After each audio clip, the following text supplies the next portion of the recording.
అనన్య అనన్య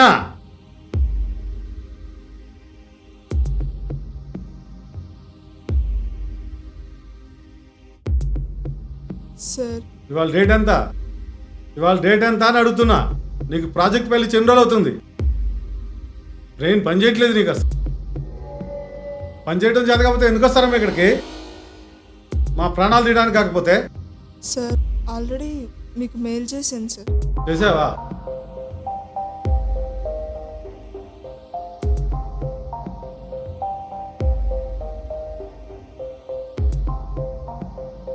చేసావులే, పో మిగతా పని చూసుకోపో.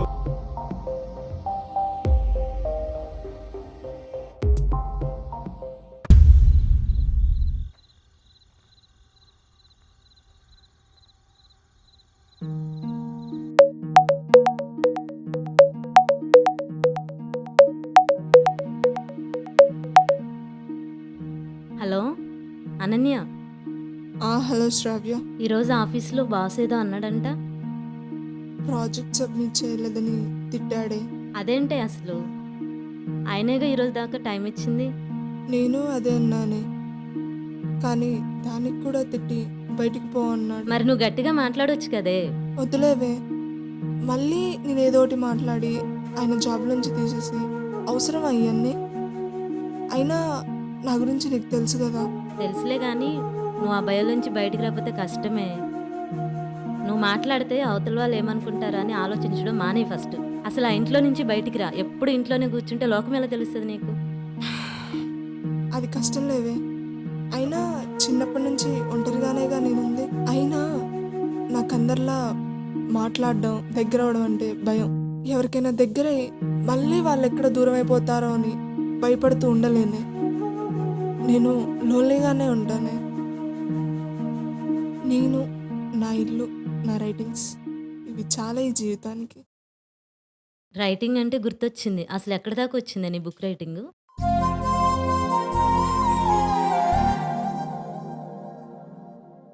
అయిపోవచ్చింది. రేపు లీవే కాబట్టి మొత్తం దాని మీదే కూర్చుంటా. ఒక్క క్లైమాక్స్ ఒక్కటి రావట్లేదే. ఒక్కడొస్తే అయిపోయినట్టే. వస్తుంది లేవే. అయినా ఎందుకే నీకు రైటింగ్ అంటే అంత పిచ్చి? తెలీదే, ఎందుకో చిన్నప్పటి నుంచి రాయడం అంటేనే చాలా ఇష్టం. సరే కానీ టైటిల్ ఏం పెట్టావు? అనన్య.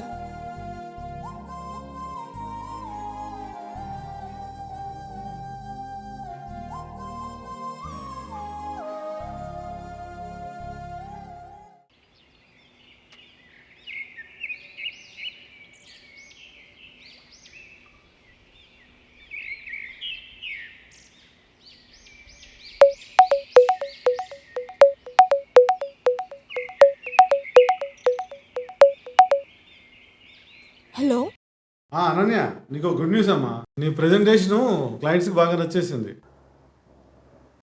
అయితే వాళ్ళు ఈఎస్ బ్రాంచ్ తీసుకెళ్ళి ఆ ప్రెజెంటేషన్ నువ్వే ఎక్స్ప్లెయిన్ చేయాలని పట్టుబట్టారు. నేను కూడా నువ్వు వస్తావని వాళ్ళకి మాట ఇచ్చేసాను. సో 2 డేస్లో పాస్పోర్ట్ అప్లై చేసుకో. కానీ సార్. ఏంటి? నేను ఆల్రెడీ వాళ్ళకి మాట ఇచ్చేసాను. వెళ్ళాలో. సరే సార్. ఏంటిది? నేను వెళ్ళను అని ఎందుకు చెప్పలేకపోతున్నా? నాకు నచ్చని పని నేను చెయ్యను అని ఎందుకు ధైర్యంగా మాట్లాడలేకపోతున్నా? లైఫ్ అంతా ఇలానే బ్రతకాలా?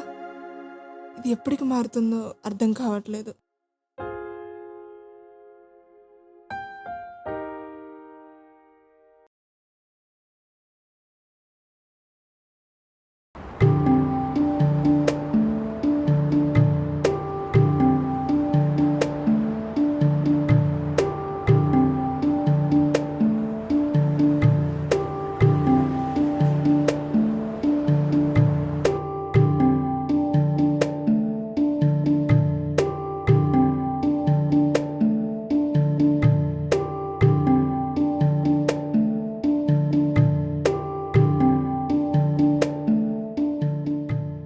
చెప్పండి. పాస్పోర్ట్ సైజ్ ఫొటోస్ కావాలి. సరే రండి. Okay madam.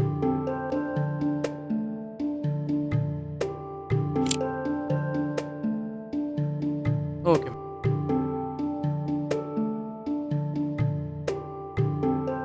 మేడం, ప్రింటర్ కొంచెం పని చేయట్లేదు. ఒక 1 అవర్ ఆగి వస్తారు. మ్మ్.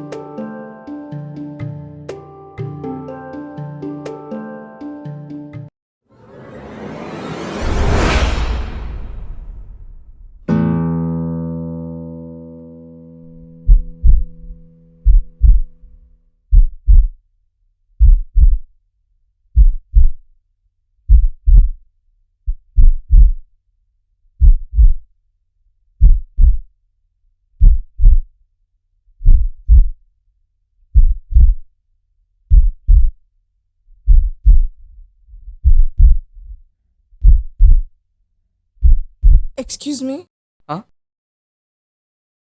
ఆ ఫోటో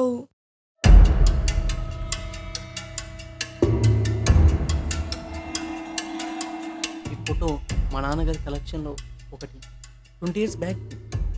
ఇందులో మీరు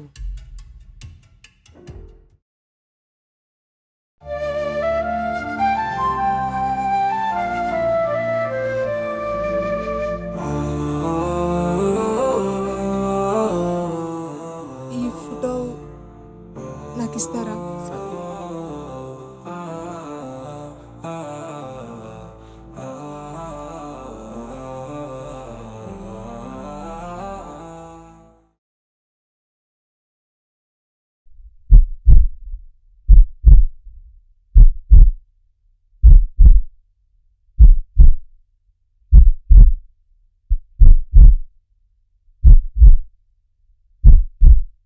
టూ 2003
ఎవరు మీరు?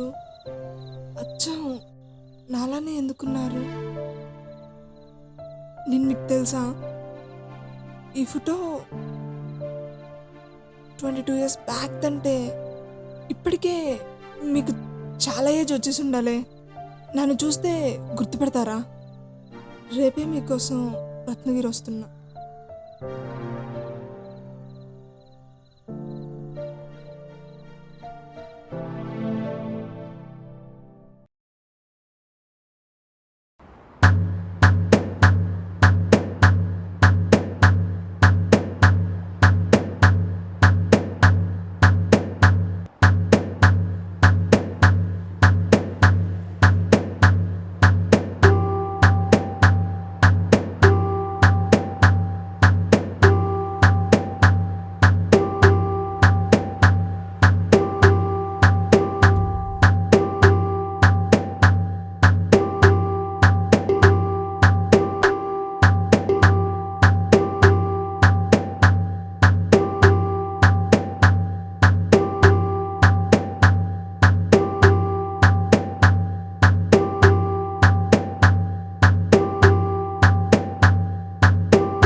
ఎవరైనా ఉన్నారా? ఎవరైనా ఉన్నారా ఇంట్లో? ఎవరు?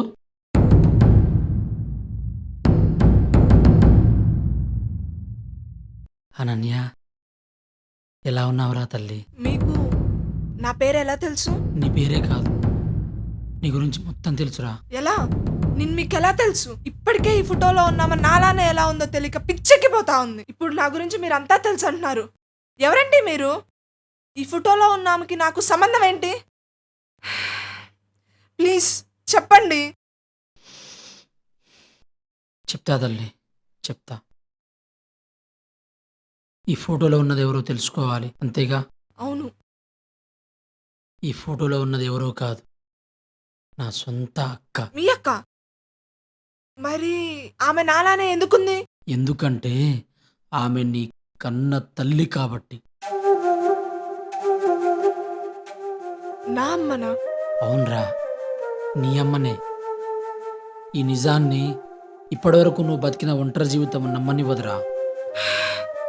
నేను నమ్మలేకపోతుంది ఈ నిజాన్ని కాదు, మీరంతా ఉండి కూడా నన్ను అనాథలాగా ఎందుకు వదిలేశారని. ముందు నేను చెప్పేది పూర్తిగా విన్ తల్లి.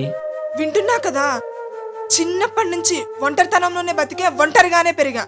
ఫ్రెండ్స్ వాళ్ళ పేరెంట్స్ చూసి గంటలు గంటలు ఏడ్చిన రోజులు చాలా ఉన్నాయి. పెంచడమే బరువుగా ఫీల్ అయ్యేదాన్ని కనడం ఎందుకు? బయటికి రమ్మన్నామని ఆమెతో మాట్లాడాలి. అయిపోయిందా? ఇంకేమైనా ఉందా? చూడరా తల్లి, నీ కోపాన్ని నేను అర్థం చేసుకోగలను, కానీ మీ అమ్మని మాత్రం కల్పించలేను. ఎందుకు? ఎందుకంటే మీ అమ్మ చచ్చిపోయింది తల్లి. చచ్చిపోయిందా? ఎలా?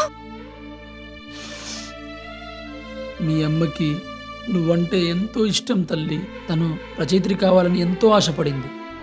కానీ నువ్వు పుట్టాక మీ నాన్న తాగుడికి బానిసై మిమ్మల్ని వదిలిపెట్టి వెళ్ళిపోతే నీ బాధ్యత మొత్తం మీ అమ్మే తీసుకుంది.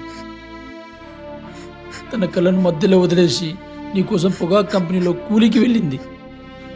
కానీ నీకు 2 సంవత్సరాలు వచ్చేటప్పటికి తను క్యాన్సర్తో చనిపోయిందమ్మా మీ అమ్మ.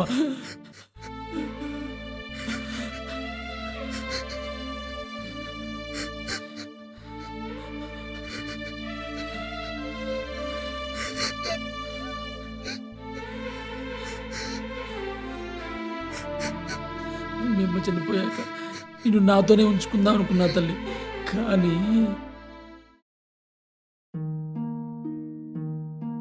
పుట్టుకతోనే అమ్మ నాన్నను దూరం చేసుకున్న దాన్ని ఇంట్లోకి ఎలా తీసుకొద్దాం అనుకున్నావు? నీకు దాని మీద అంత ప్రేమ ఉంటే ఏదైనా అనాథాశ్రమం పడే, అంతేగాని ఇంట్లో మాత్రం తీసుకురాకు.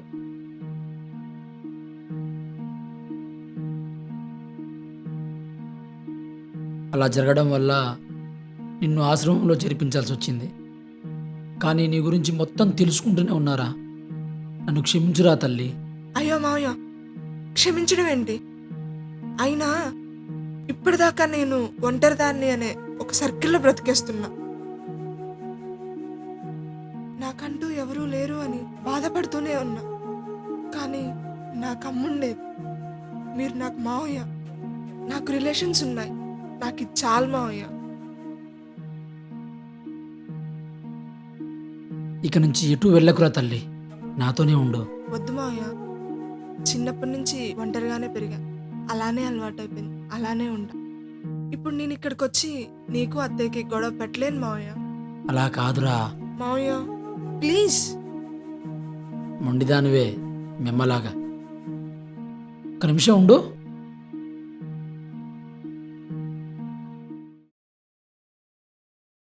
ఇది మీ అమ్మ మొదలుపెట్టిన కథ, నీకోసం వెయిట్ చేస్తుంది.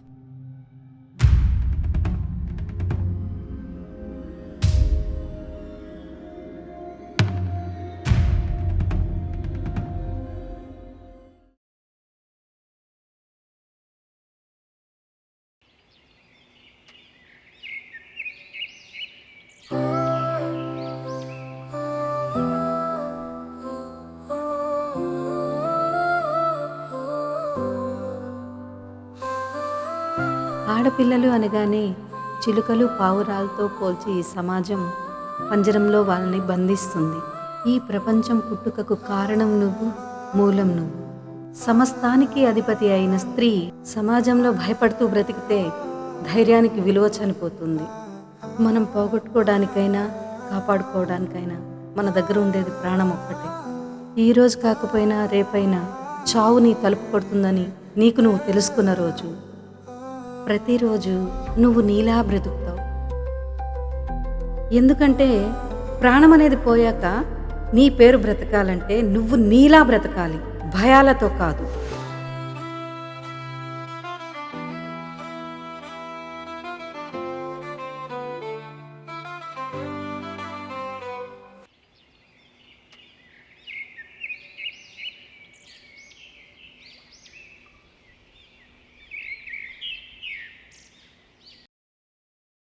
ఇప్పుడు ఈ జాబ్ మానేస్తున్నా అని సార్కి ఎలా చెప్పాలి? ఇప్పుడు కూడా చెప్పకపోతే నా లైఫ్ నాకు నచ్చినట్టుండదు.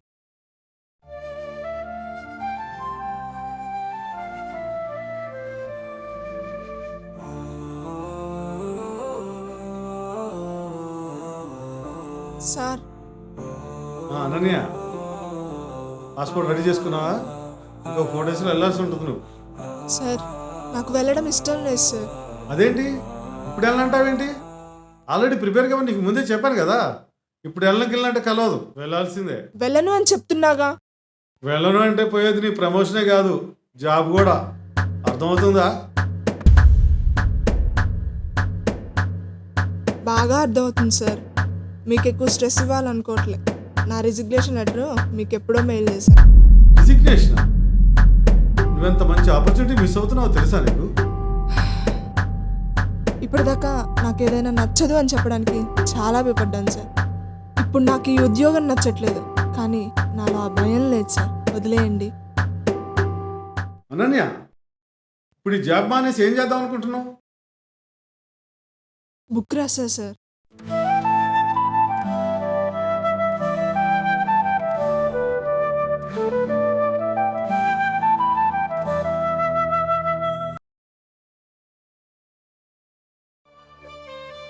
ఉద్యోగంలో జాయిన్ అయినప్పటి నుంచి తన పని తను చేసుకుంటూ ఉండేది.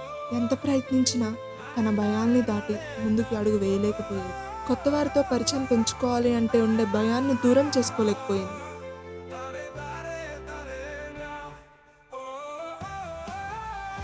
తన గడిచిపోతున్న రోజుల్లో ఒకరోజు తన తల్లి ఫోటో చూసింది. తన తల్లి గురించి తెలుసుకునే ప్రయత్నంలో తనకున్న భయాల్ని పోగొట్టుకుంది. ఇప్పుడు తనకి నచ్చింది చేయగలదు, నచ్చంది నచ్చలేదు అని చెప్పగలదు. కొడుకైనా కూతురైనా బ్రతకడానికి భయపడేటప్పుడు, బాధపడేటప్పుడు ధైర్యాన్ని ఇచ్చి ముందుకు నడిపేది ఒక అమ్మ ప్రేమ మాత్రమే.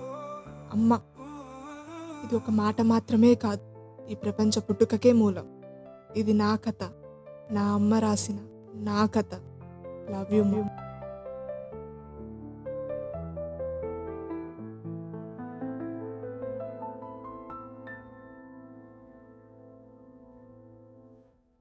ఇది నా ఒక్కదాని కథే కాదు, నాలాంటి ఎంతోమంది అమ్మాయిల కథ.